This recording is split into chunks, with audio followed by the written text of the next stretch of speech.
In the early 2000s, on a September morning, a man named Mark Smith pulled out of his driveway in a small town in northern Vermont, and then was never seen again. No dramatic chase, no known enemies, no note, and no clue. But what makes Mark's case especially bizarre isn't just that he vanished. It's what police found just 2 days later. Something so chilling, so specific, it made even the most seasoned detectives stop cold. And what's worse, that wasn't even the strangest part. This story is so chilling, and it literally perplexes investigators, and might just have you thinking twice about taking the scenic route home. For one, Mark Smith wasn't the kind of guy to just pick up and vanish. He was 54 years old and a father of 2. Not to mention he married his high school sweetheart and had worked the same mechanic job for over 20 years. Every single person in the town knew him. He was friendly, he was reliable, and he was a little quiet, but definitely not the type to take off without word. So he lived in the sleepy town of Bar, Vermont. One of those places where people, don't really even lock their doors. And strangers are just neighbors that you haven't met yet.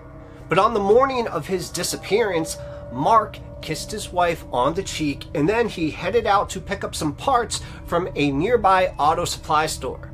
And then he drove off in his 1998 green Ford Ranger. So all of a sudden, hours started to pass by, and nobody really thought much of it. But then a day, and then 2, and then nobody could find him. His phone rang endlessly. He missed work, which was entirely unlike him. He's really never missed more than 1 or 2 days in that 20 years. So naturally, at this point, his wife decided to call the auto shop and then call friends and even the local hospital. But there was nothing. No car anywhere, no body, no trace of him anywhere. And on the second day, police officially opened a missing persons case. And they put out a bolo, or a be out on the lookout for, and it went out on his Ford Ranger. This is a common tactic that detectives and police use when they want to put a vehicle on high alert. So all the officers in that area are looking for that license plate, that make and model of the vehicle. And search dogs even canvassed the wooded areas near his usual driving routes. But nothing was turning up. Then finally, on the third day, they did get a hit. But it raised more questions than it answered. Because you see, the truck had been found. But it wasn't where anyone expected. So there was this retired couple that was hiking in this remote patch of forest 17 miles from town when they spotted this green pickup parked just off a logging road, nearly hidden behind a cluster of trees. And it had been driven deep into the forest, far away from any marked trail. And that's when authorities confirmed that it actually was Mark's truck. But there were a few problems. First, and maybe the most important, Mark had no reason to be out there. He wasn't a hiker, he didn't hunt, and he told his wife he was heading into town, not out to the woods. Second, and weirdly, the truck was locked. The keys were inside, neatly placed in the cup holder. The cab was clean, no signs of a struggle, no mud or blood or debris. All you could do was smell this faint scent of something sweet like lavender or mint. And third, his wallet was still in the glove box. Cash, ID, credit cards, all of them were untouched. It was like he had parked the car intentionally, locked it, walked off into the woods on purpose. But why, you may ask? And the search that followed was massive, because hundreds of volunteers combed the area where the truck had been found. Helicopters used heat-seeking cameras. Dive teams were sent to the ponds nearby and the streams. Even cadaver dogs were brought in just to make sure he didn't die out there. And for 2 whole weeks, they found nothing until a pair of searchers stumbled upon something very odd. Roughly 1.2 miles away from the truck, deep in the woods, they found this small man-made campsite. It was very primitive, just a tarp tied between 2 trees, a few, food wrappers, and a burnt-out fire pit. But there was just something extremely unsettling about it. And under the tarp, folded neatly, were Mark's clothes. His boots, his jeans, his flannel shirt, clean, dry, no blood, and no obvious damage to them. And placed then on top of his clothing, almost like a shrine, was a photograph of Mark's family. And it wasn't bent or dirty, it looked like it had just been printed. So police went and then showed this to his wife and confirmed, and she didn't even know that that photo was taken. Okay, this is when things start to get strange, so buckle up. And if you don't mind, please let me know in the comments right now where you think this story is heading. And while you're at it, please hit the like button. It really helps with the channel, you know, the algorithm, all that, but I would appreciate it. Okay, believe it or not, there were no fingerprints on this photo, not even Mark's. The tarp and wrappers had no usable DNA. It was like someone had actually cleaned the entire scene or staged it. So detectives kind of began to wonder at this point, had Mark come out here willingly or had somebody brought him? And if someone else was involved, why go through all the trouble to set up a fake campsite? And that's when we have the locals, and they began whispering theories. Some thought it was a serial killer. Others blamed smugglers using the backwoods as a route into Canada. A few even believed that Mark had suffered some kind of breakdown and then wandered off voluntarily. But the timeline didn't add up. His wife swore he'd been acting completely normal. He was even excited to go to work on their car that weekend. Then, a full month after Mark just vanished, a hunter spotted something unusual about 4 miles north of the truck's location. And it was a pair of boots. So police, they arrived quickly, and what they found chilled them to the bone. The boots matched the same brand and size that Mark had worn, but there was something that was just off. They were buried neatly, side by side, with the laces tied together and the soles pointing straight up. So imagine shoes not on like this. And next to the boots was a small pile of stones stacked in a perfectly symmetrical triangle. Investigators, couldn't figure out what it meant. There were no cults in that area, no local lore that matched it, and it didn't look like an accident. It looked like a message. But yes, then a message from who?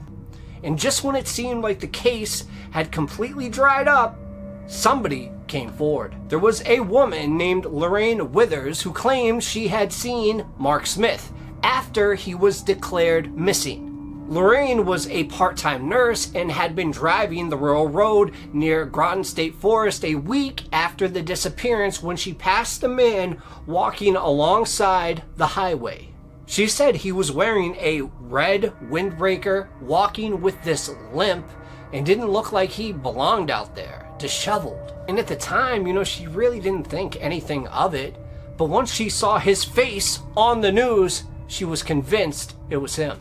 So police then checked the nearby security cameras from gas stations and traffic posts, but there was nothing, no trace of Mark on the video. And while Lorraine's story seemed credible, it didn't match any other evidence. And this left detectives wondering, if it was Mark, where had he been for that entire 7 days? And where did he go after that?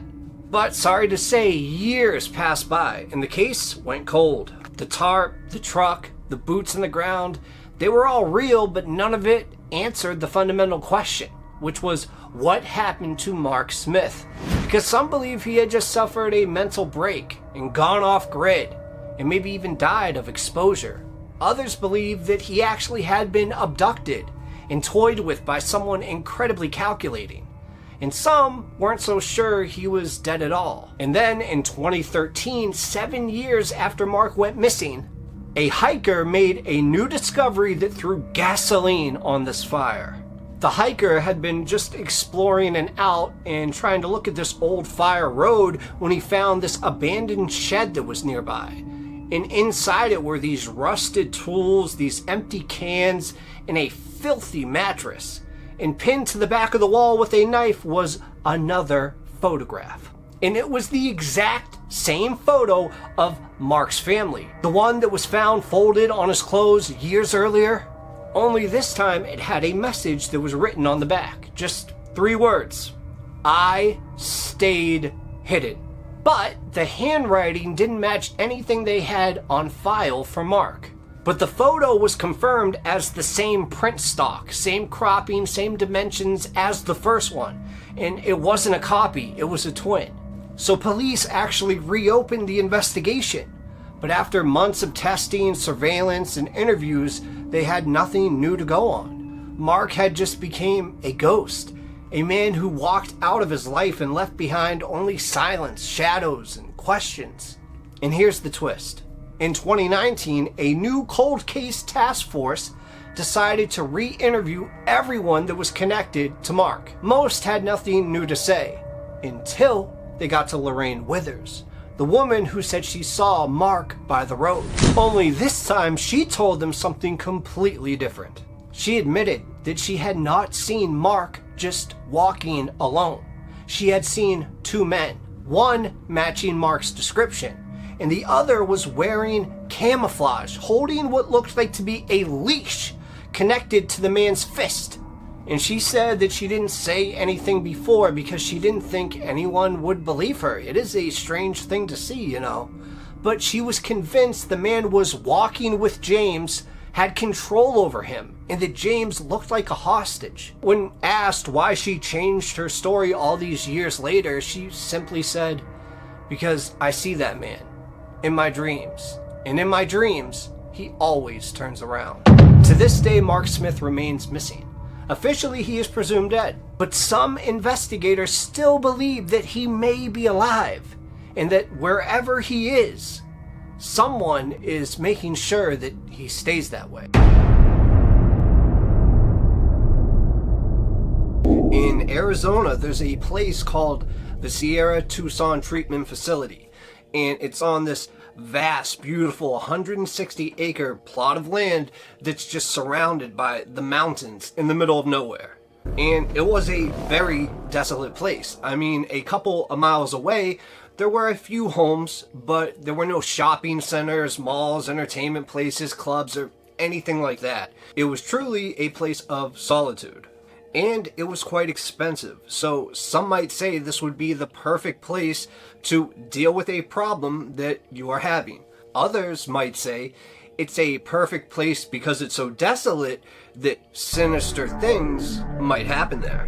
And in 2019, Elizabeth Emma Becker was a teacher at Tucson High Magnet School, and her students absolutely adored her.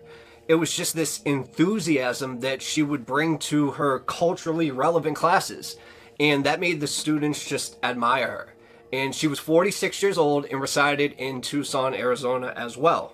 Now, Elizabeth was a huge extrovert, and she loved to dance and just be herself at all times. Plus, she was extremely spiritual and loved the concepts of Buddhism. And she also admired her family, and she was always in close contact with them. And Elizabeth did happen to struggle with mental health, and she had PTSD trauma. So when she was declining mentally, she would call her family and let them know exactly what was going on.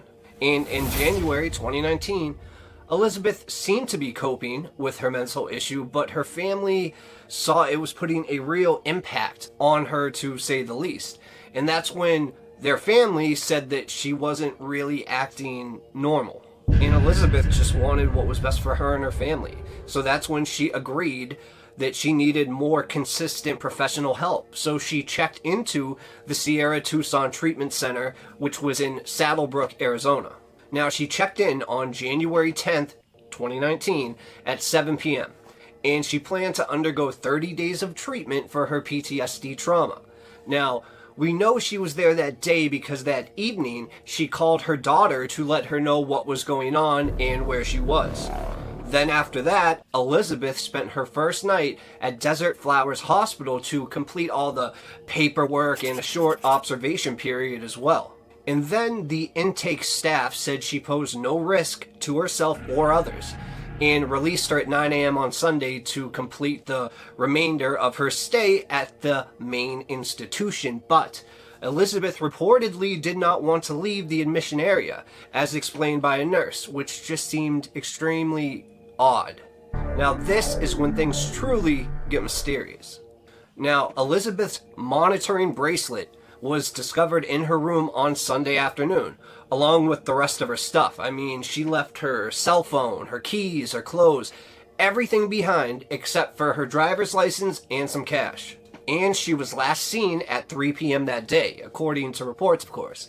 And now, without a monitoring bracelet, she was gone without a trace. Now, before I continue, did you know that this rehabilitation center has a bit of a reputation itself? It has had 3 mysterious deaths since 2014. Did you know that? Well, if you didn't, I just thought I'd throw that in. I mean, how did she slip through the cracks of this luxurious treatment facility so easily? Also, did you know that patients at rehab facilities are actually sometimes sold into human trafficking or literally forced into sex work? It's safe to say there's some pretty outrageous things going on at some of these rehabilitation centers. Okay, now back to the story. So since there were no security cameras, it was impossible to see her exit route. Now, because she didn't have her monitoring bracelet on, the crew had absolutely no leads until, should I say, this mysterious one showed up. Okay, so soon after, a behavioral health technician described a chat with a quote-unquote missing woman, and the nature of this communication was unknown to the public. So through this tip, and law enforcement being alerted, they determined that Elizabeth had fled the institution on foot. Now, this would be not well thought out at all, because the temperatures that night were going to drop below 30 degrees. So officers thought Elizabeth would need help or seek refuge somewhere close by. And also the police would assume that someone may have spotted her along the roadside at some point after she fled on foot. Now, Christopher Breck, who was Elizabeth's brother, attempted to hire a private investigator to seek help and try to find his sister, but his efforts unfortunately were unsuccessful.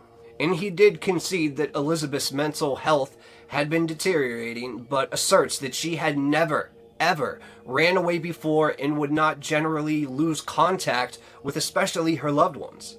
So many people first believed that Elizabeth ran away on her own volition, either to seek a new life or to basically commit herself by simply going into the desert. But Elizabeth had complete freedom to sign herself out of the treatment center whenever she wanted. And she also had a car to leave, so there was no reason for her to leave the facility on foot, secretly and covertly as well. Now, this search would encompass a 5-mile radius from close intersecting streets. However, no information regarding Elizabeth was found. There has been no action on Elizabeth's credit cards or bank accounts to date.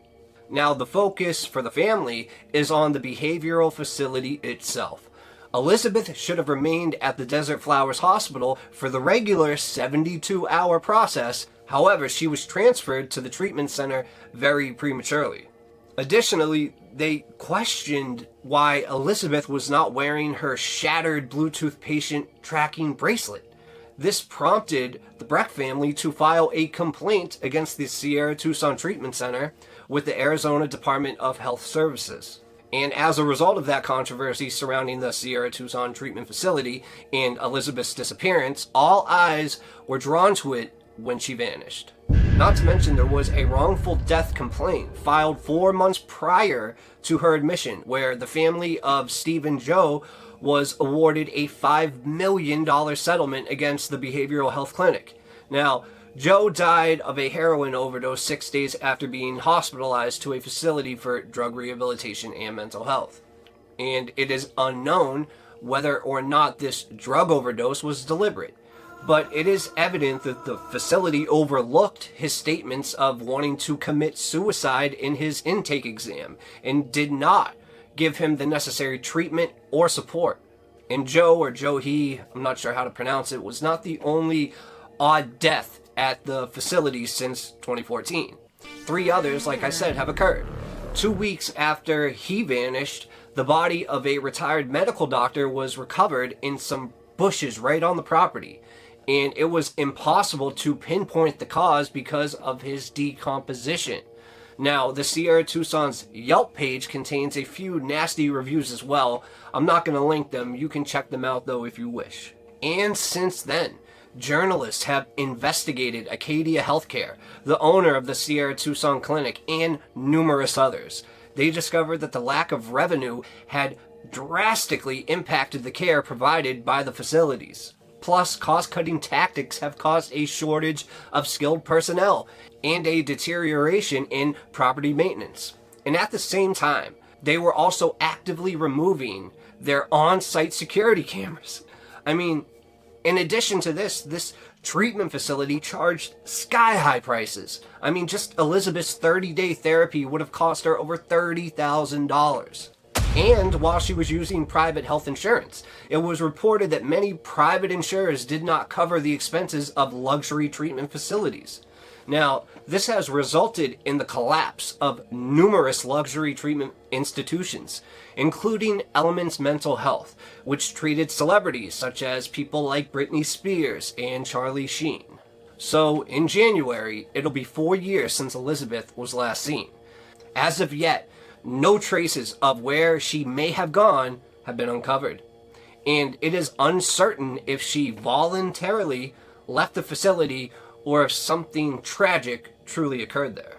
Now, some of the people that have gone to these facilities, right before they go, they imagine the nightmare it can be. And it really did take a lot of courage for Elizabeth to stand up and do the right thing to get help for herself. But not only did she get help, but she mysteriously went missing. I mean, we put our faith in places like this to take care of us or our loved ones. And just make sure that you do your research on any facility you might place a loved one in the future.